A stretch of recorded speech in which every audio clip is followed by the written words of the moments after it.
Для советского народа это была Великая Отечественная война.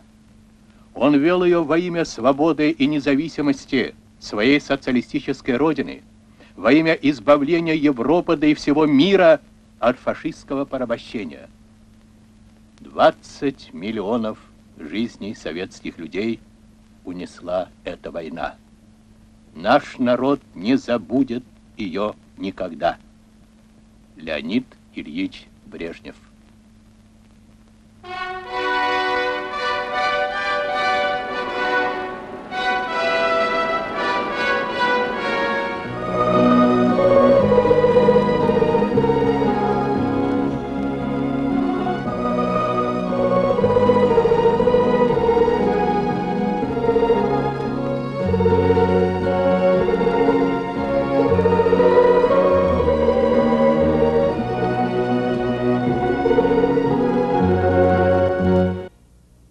Hello, I'm Burt Lancaster.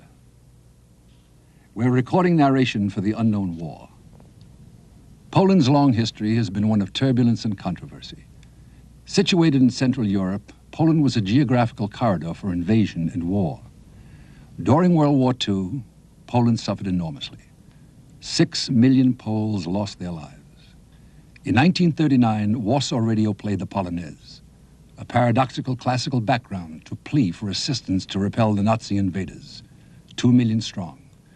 In 1943 and 1944, Warsaw again saw tragedy, suffering, and death during events of tragic circumstance.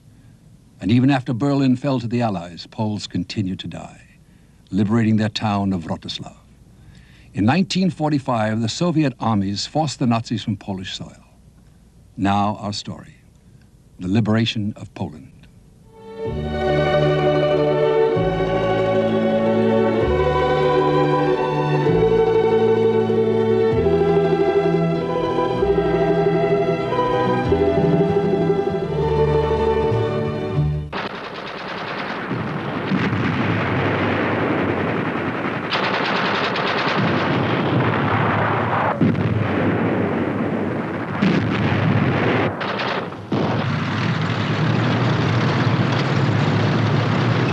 It was a long war for the Poles, longer than for anyone else on the continent of Europe. Poles were still dying in Wrocław, when in Berlin the fighting had ceased in May of 1945.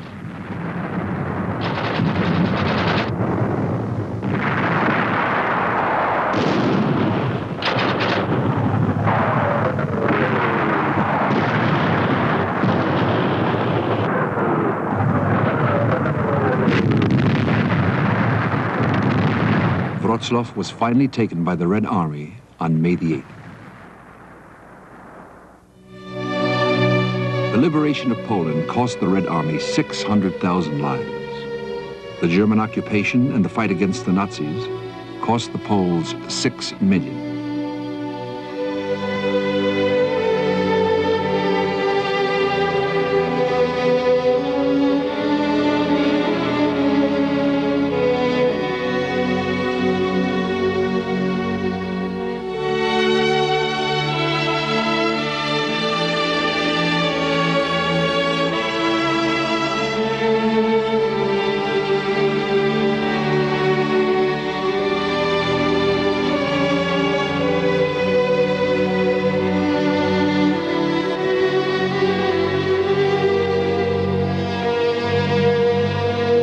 On Memorial Day in Poland, year after year, they light the candles again, for their own and for the Russian dead.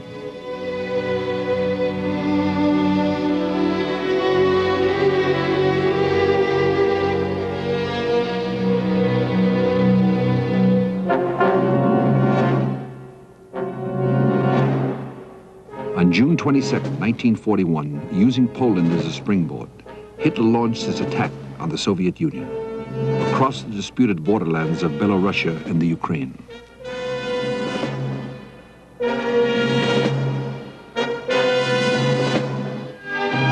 Poles who had escaped the Nazis in 1939 had formed a government in exile in London. At its head was General Władysław Sikorski.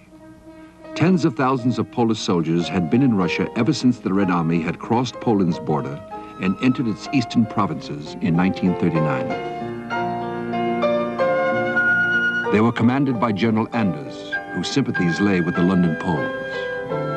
Relations between Anders and the Soviets were strained. The Poles had been armed and equipped by the Red Army, but because of continued delays by Anders, they had yet to enter battle on the Soviet side. Anders wanted the Polish army to fight with the Western Allies, and Churchill supported him.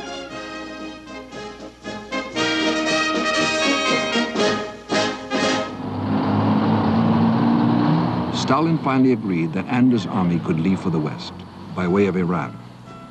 While the Battle of Stalingrad was raging in mid-1942, 100,000 strong, they began their long journey to a home many of them would never reach.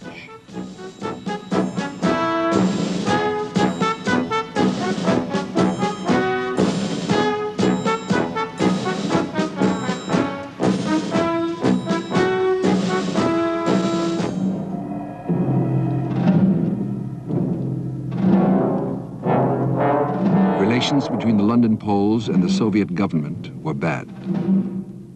In April of 1943, Goebbels soured them completely. He announced that the bodies of thousands of Polish officers had been found in the Katyn forest near Smolensk. They had been shot, he claimed, by the Soviets. The London Poles believed that Goebbels' version might be true. In response, the Soviet government broke off diplomatic relations. Meanwhile, within the Soviet Union, a second Polish force was formed, the Kosciuszko Division. Przysięgam wierność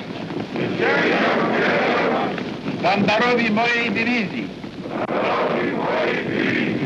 i hasłu ojców naszych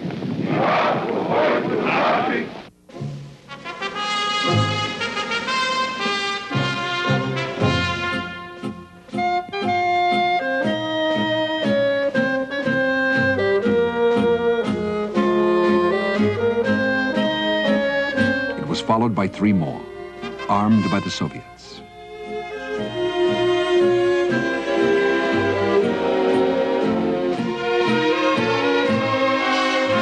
Unlike Anders' army, they were to fight on the Eastern Front.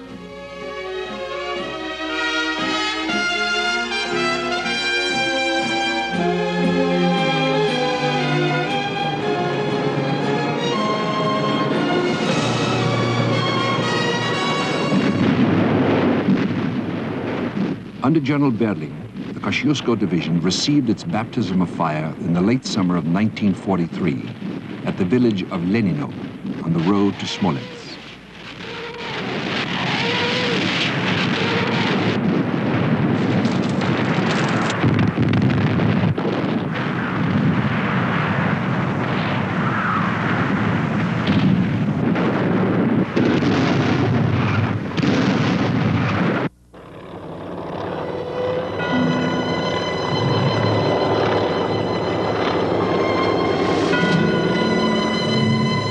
In September 1943, the Red Army recaptured Smolensk from the Nazis, and with it the forests of Katyn.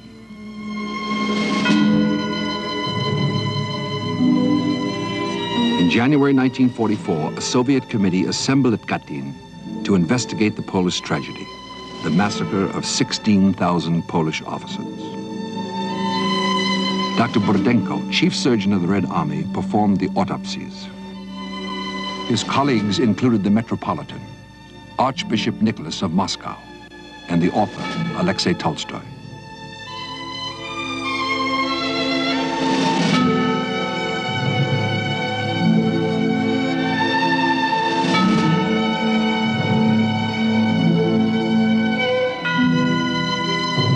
Among the Western observers was Kathleen Harriman, daughter of the United States ambassador.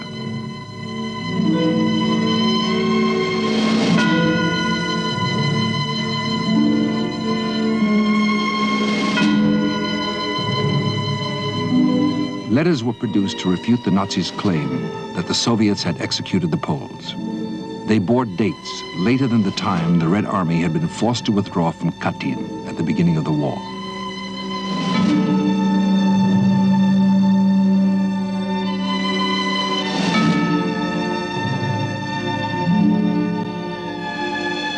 Dr. Burdenko made some dissections and demonstrated that each officer had been executed by a single shot in the head, a familiar style of Nazi execution.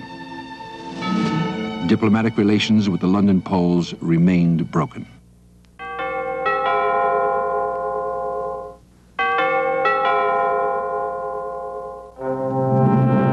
The Polish people were a proud Slavic race. To the Nazis, they were an inferior breed, Untermenschen, fit only for slavery or extermination. The concentration camps in Poland were some of the very worst.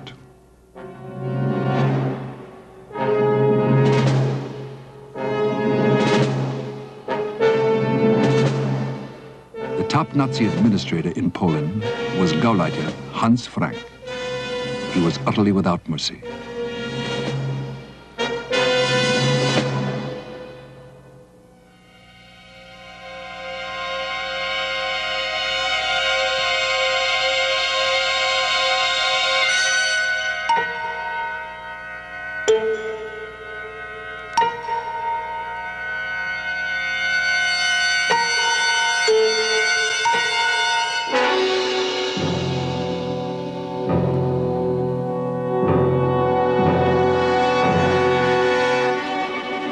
The men were sent to the factories of Krupp and Daimler-Benz, or the camps. Women between 15 and 25 were assigned to the brothels of the SS and the Wehrmacht. The rest to the war plants of the Ruhr, or to the gas chambers.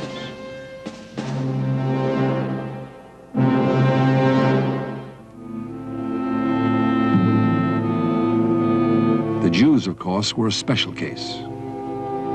The Warsaw Ghetto was one of the oldest, largest, and most closely confined in Europe.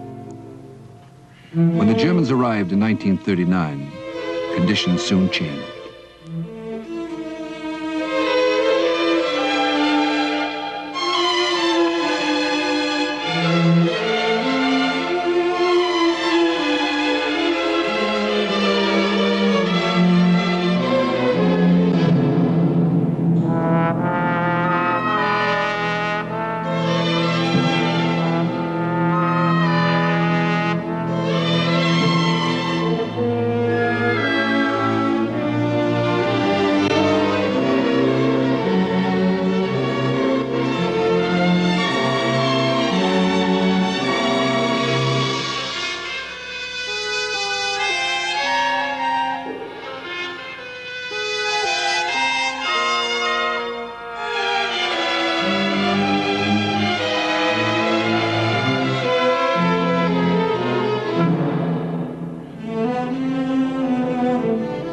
The SS came with their checklists.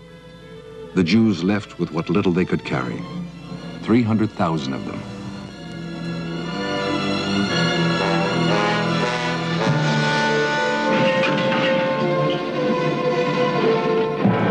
Their destination, oblivion. In the spring of 1943, the SS decided to raze the entire ghetto to the ground. The Jews revolted. The SS entered the ghetto with grenades, flamethrowers, machine guns. Himmler had expected the action to take 3 days. The little Jewish army fought for 4 weeks. The SS set fire to the area block by block. On May 15th, the Nazis blew up a synagogue. The battle was over. Of the 56,000 Jews they rounded up, the Nazis shot 7,000 on the spot. For all this, the SS was awarded a battle honor. They commemorated the achievement with a souvenir book, lavishly illustrated and personally edited by the leader of the Nazi oppressors, General Stroop.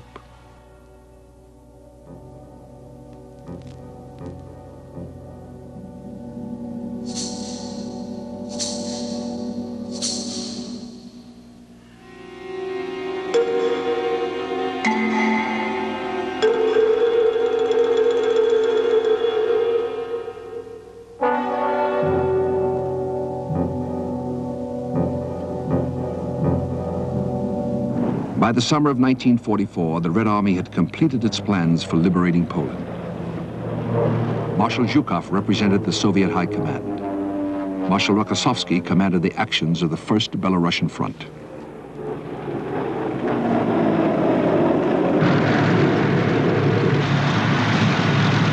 In July 1944, Rokossovsky struck at the Germans with 3 armies of infantry and an army of tanks.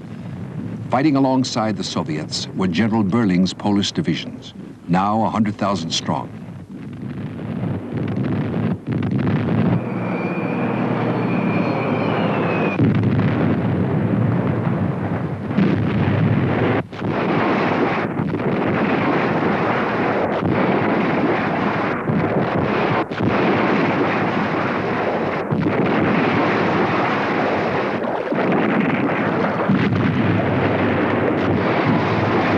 Crossed the river Bug and entered Poland in strength.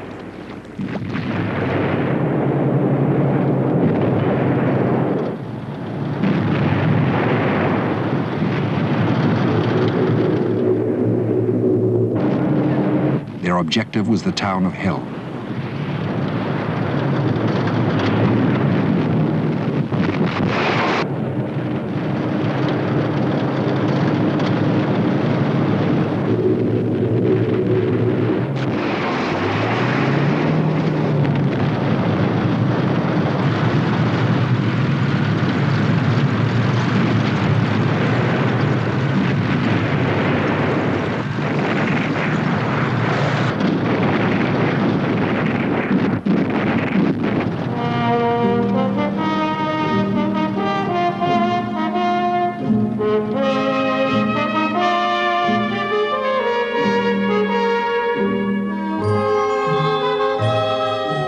Suffered under the German occupation for 5 years.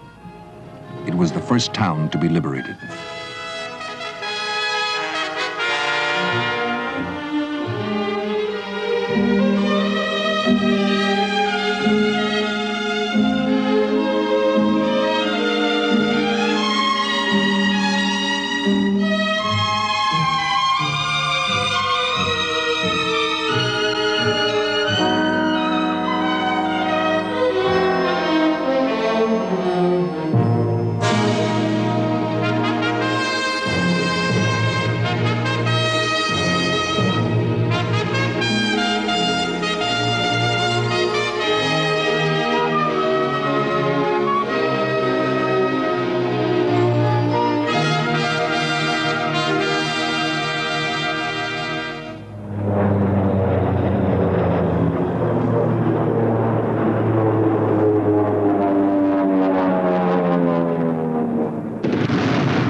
With Helm secured, Rokossovsky drove an armored spearhead towards Lublin, the first big Polish city on the road to Warsaw.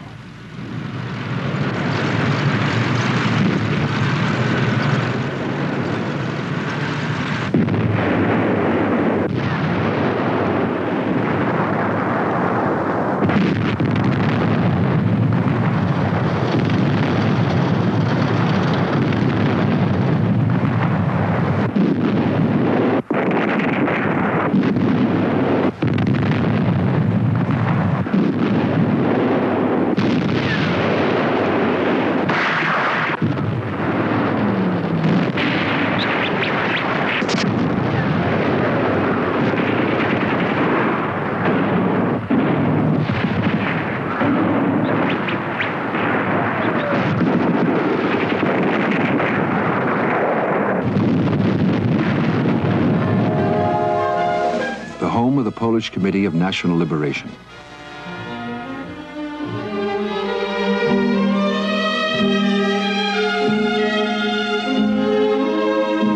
As soon as Lublin had been purged of Nazis, the Committee of Liberation set up a provisional government. The London Poles and the Lublin Committee had deep differences on the structure of Poland's future.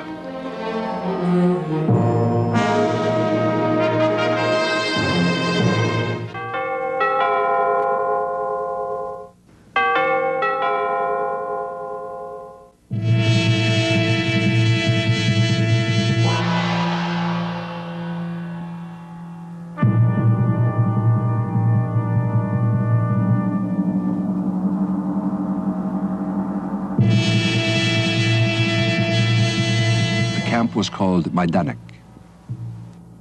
It gave the world its first picture of the true nature of Nazism. Majdanek was an extermination camp. One of the first to enter Majdanek was a Soviet cameraman, Roman Carmen, who reported the tragedy to the United Press Agency. Majdanek's inhabitants were numbered, as if they were living carcasses. The gas chambers, the ovens, the insane experiments, all exposed for the first time. Majdanek could dispose of 2,000 bodies a day.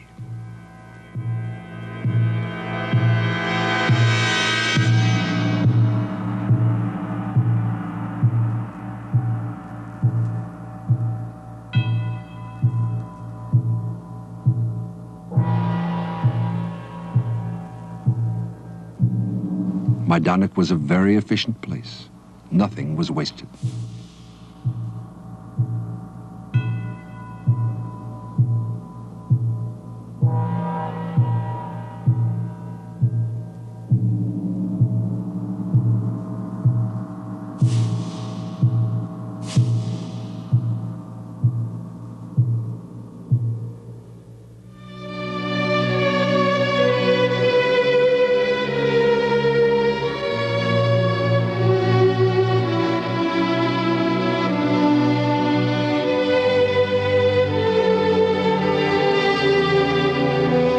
Had been so great that it would be a long time before they could even show emotion.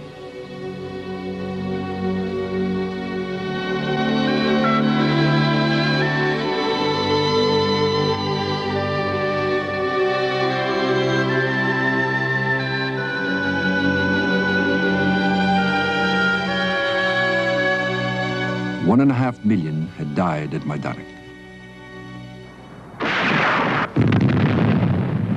The Red Army offensive surged westward. Within a week, the Soviets recaptured the Brest fortress, which had held out so long through the first weeks of the war.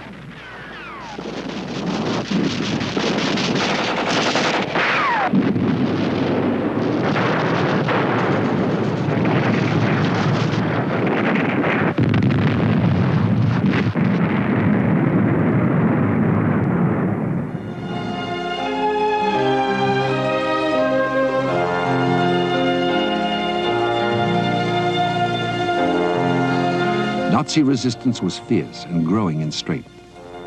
The first 6 weeks of the fighting in Poland cost the Red Army 250,000 killed and wounded.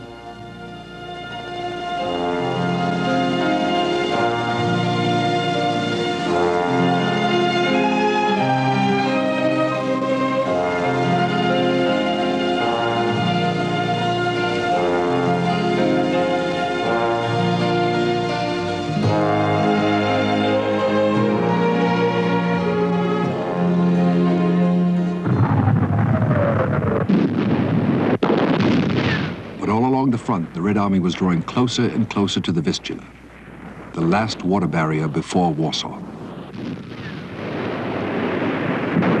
At the end of July, advanced units of the Soviets and their Polish allies fought their way into Praha, a suburb of Warsaw.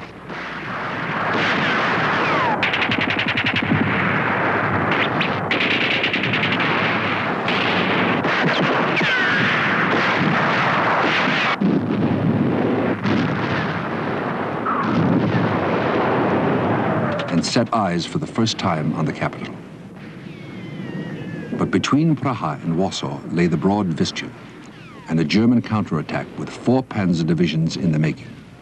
For centuries, Warsaw had been one of the most romantic cities in Europe, capital of a gallant, gifted, and tragic people.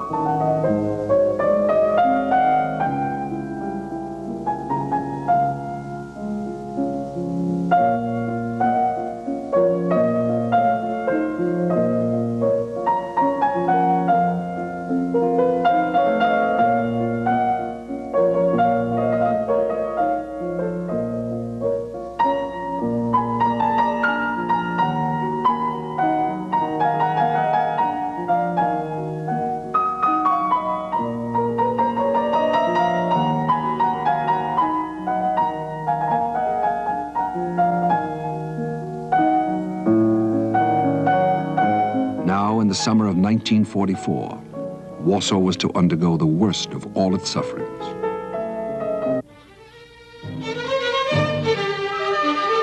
Within Warsaw was the headquarters of the Home Army, the Polish resistance movement affiliated with the government in exile in London.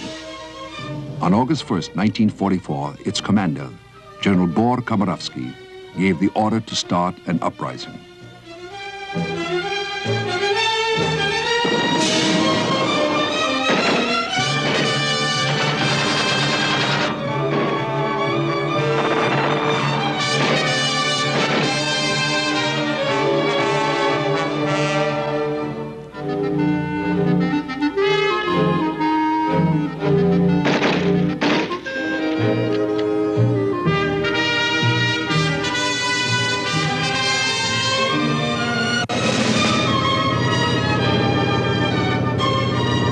Surrounded by powerful Nazi forces, the Home Army could only be supplied by airdrops from the Western Allies and the Soviets. They failed.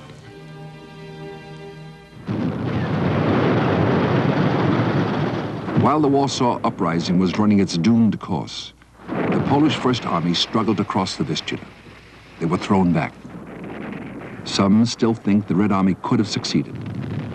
The Soviets claim they were unable to cross the Vistula. Their troops were exhausted.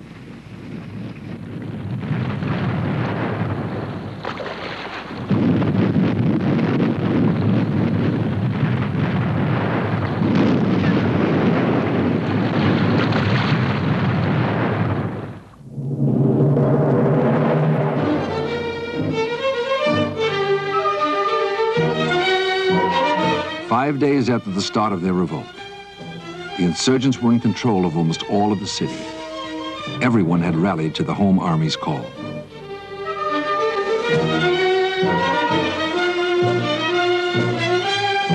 They had lost heavily, but they were still confident.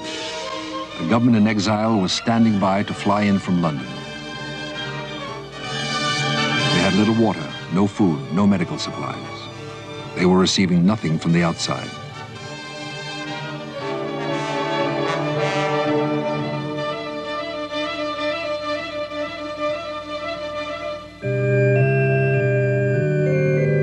But still, they reaffirmed their faith in their future.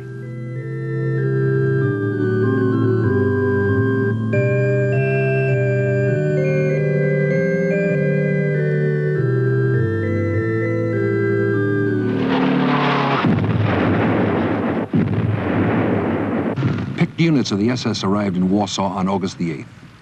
They were specialists.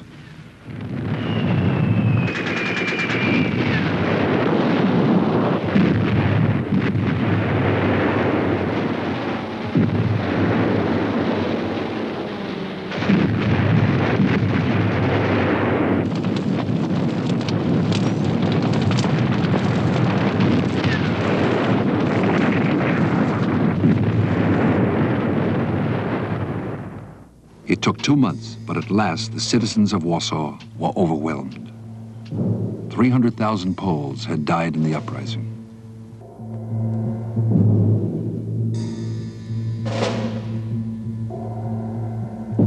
On October 2nd, the Home Army surrendered, Bor Komorowski with them.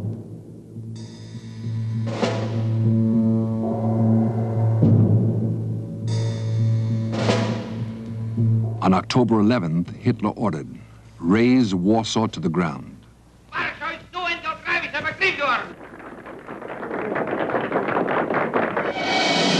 And that they did, with great efficiency.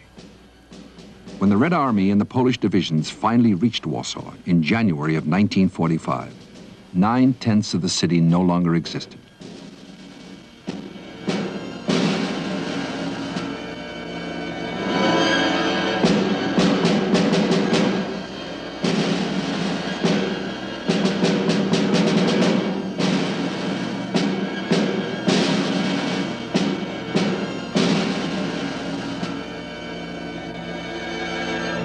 Warsaw had been the goal of Polish fighting men everywhere.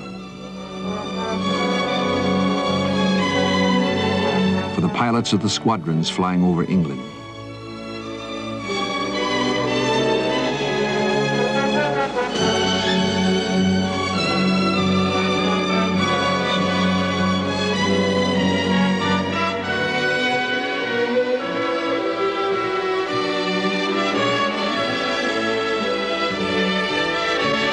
the sailors shepherding the convoys across the Atlantic from America.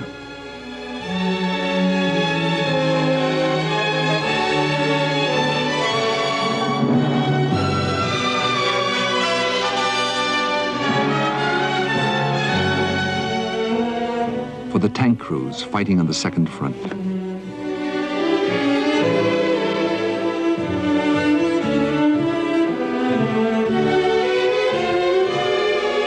For the infantry campaigning in North Africa.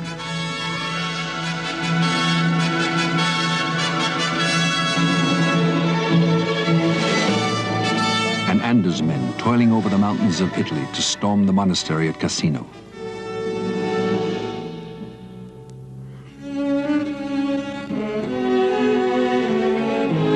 Many would never see Warsaw again.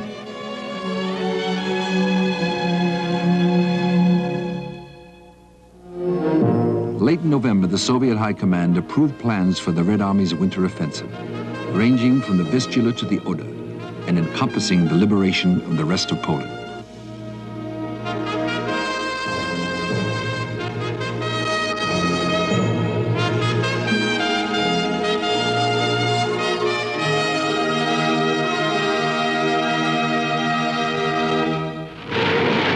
January 12, 1945. The opening of the offensive that would carry the Red Army to the gates of Berlin.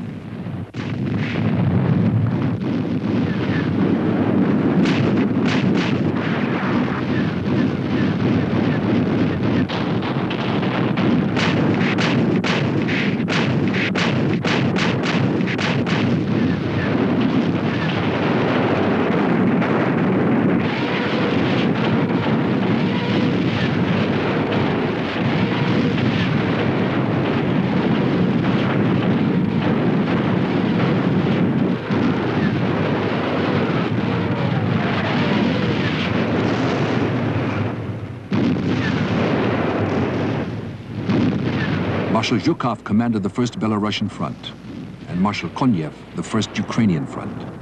Between them, they mustered 2 million soldiers, 32,000 guns and mortars, 6,500 tanks, and 5,000 aircraft. A clear superiority over the Nazi forces opposing them.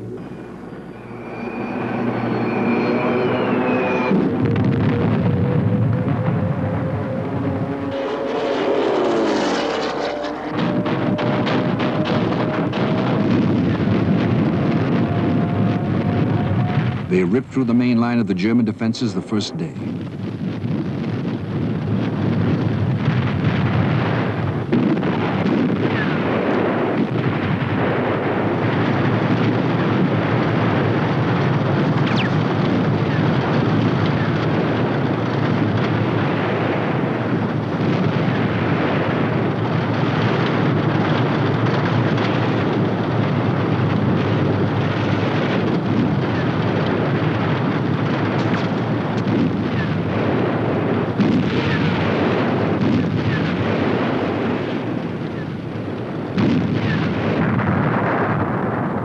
Within a week, Warsaw was encircled.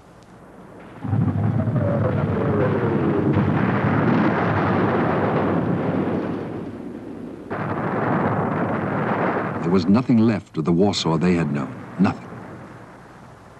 It was unlike any other city the Red Army had liberated. There were no people at all to greet them, not a single one. The Poles had returned to silence.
finally over, the Poles rebuilt their city brick by brick, some of it exactly the way it had been before.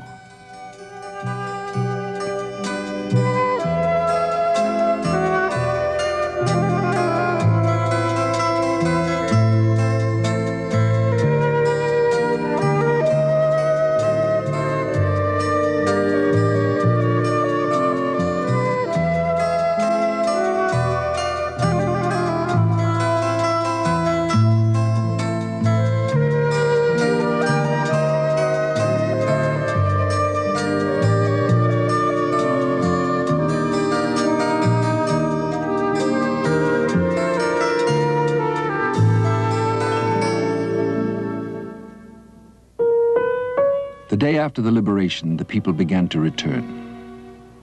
Slowly at first.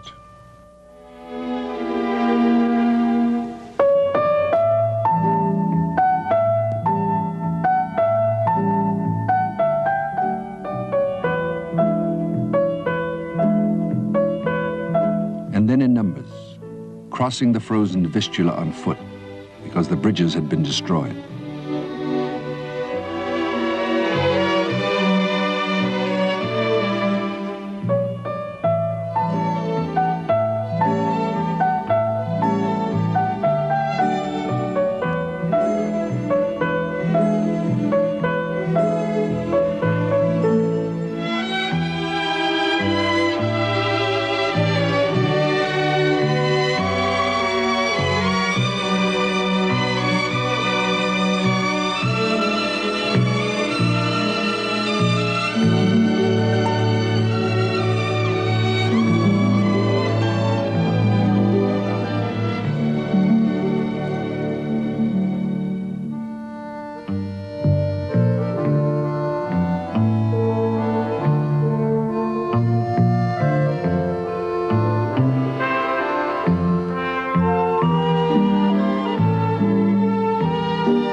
Gradually, spirits began to rise, and essential services were restored.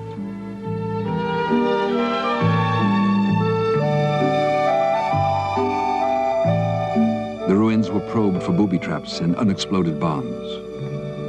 Warsaw was still a dangerous place.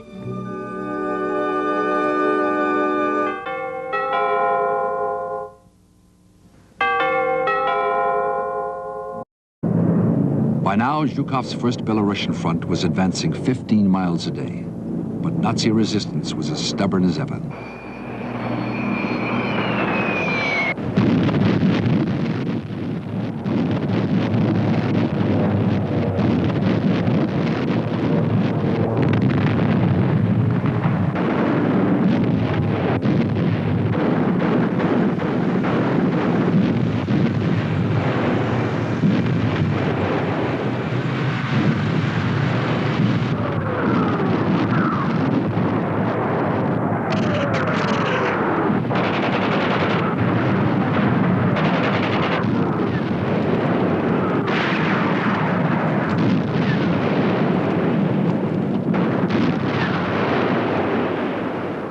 The Nazi garrison of Poznań totaled 60,000, 3 times what the Soviets had expected.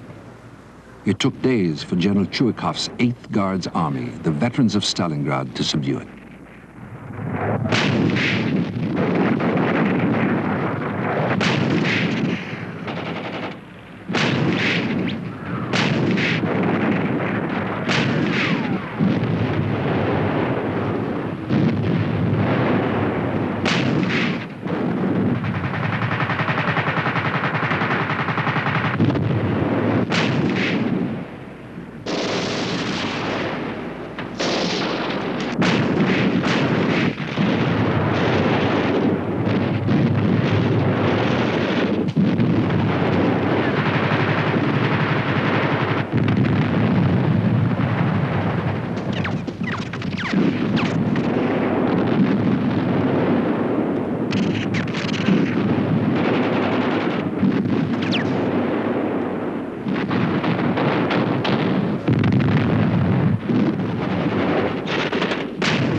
February 23rd, the Nazis raised the white flag of surrender, and the Polish flag surmounted it.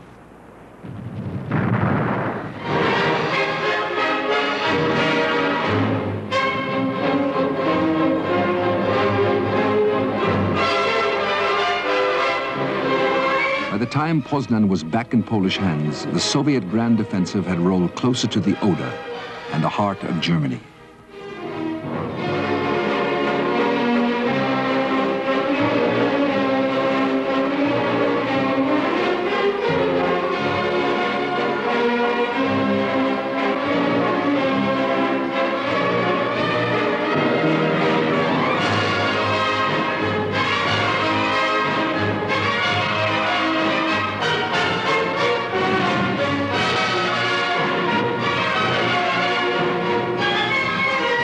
In the celebration at Poznań, there was not only relief, but a sense of expectation.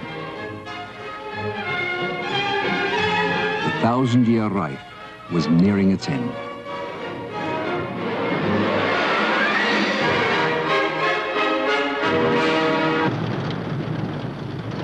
South of Zhukov's armies, the First Ukrainian Front was heading for Kraków.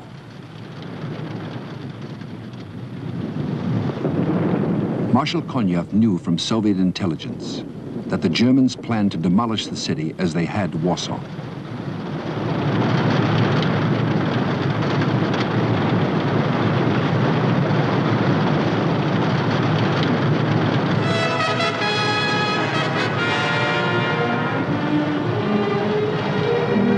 His assault was so rapid and with such power that the Nazis' plans were frustrated.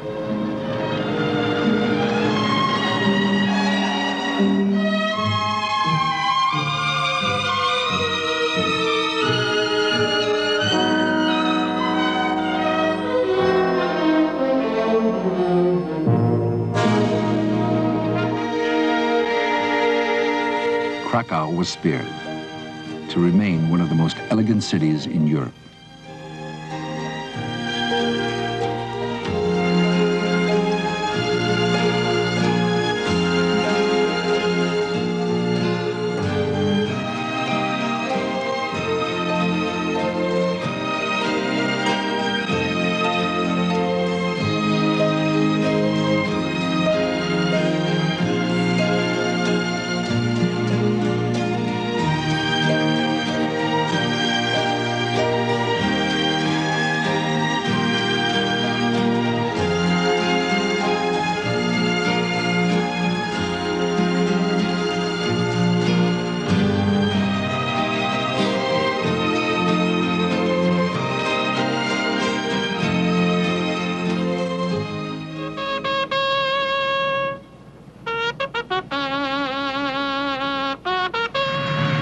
Some of the Soviet armor was now advancing more than 40 miles a day. The strain was beginning to tell. The Red Army was now hundreds of miles from its bases. Fuel and ammunition were in short supply.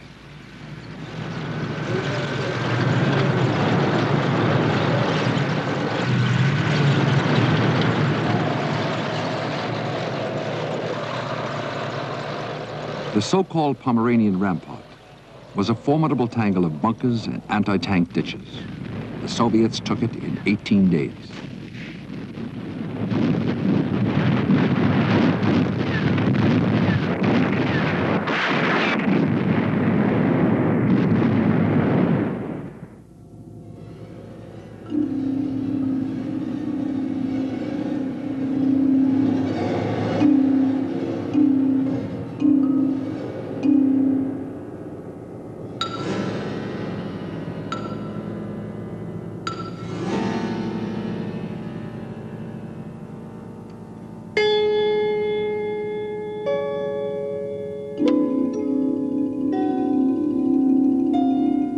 Along the entire length of the front, the Wehrmacht was being broken up piece by piece.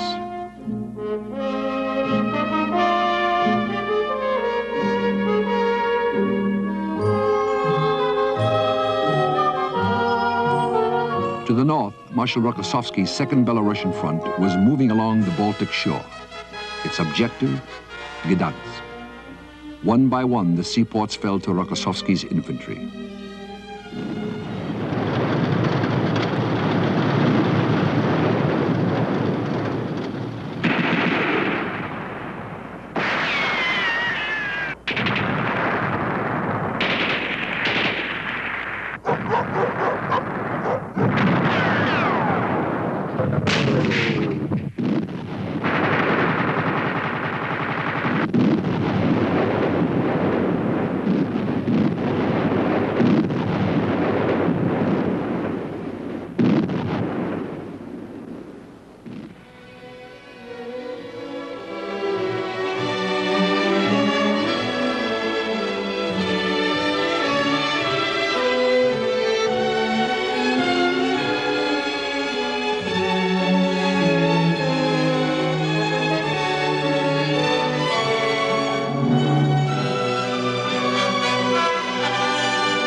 Poland's historic seaport. In 1939 as Danzig, it had been one of the bones of contention when Hitler had been seeking his pretexts for war. Once more, the Poles had access to the Baltic.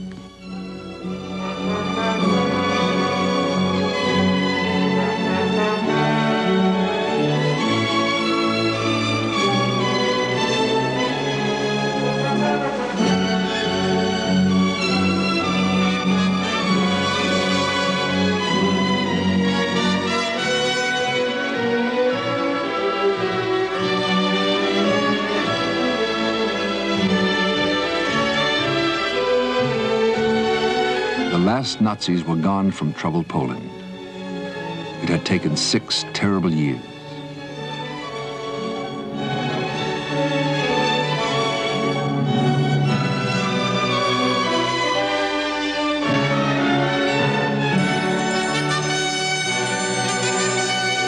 Ahead lay the last river, the Oder, and the last great European battle of the unknown war.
Our next story, the Allies.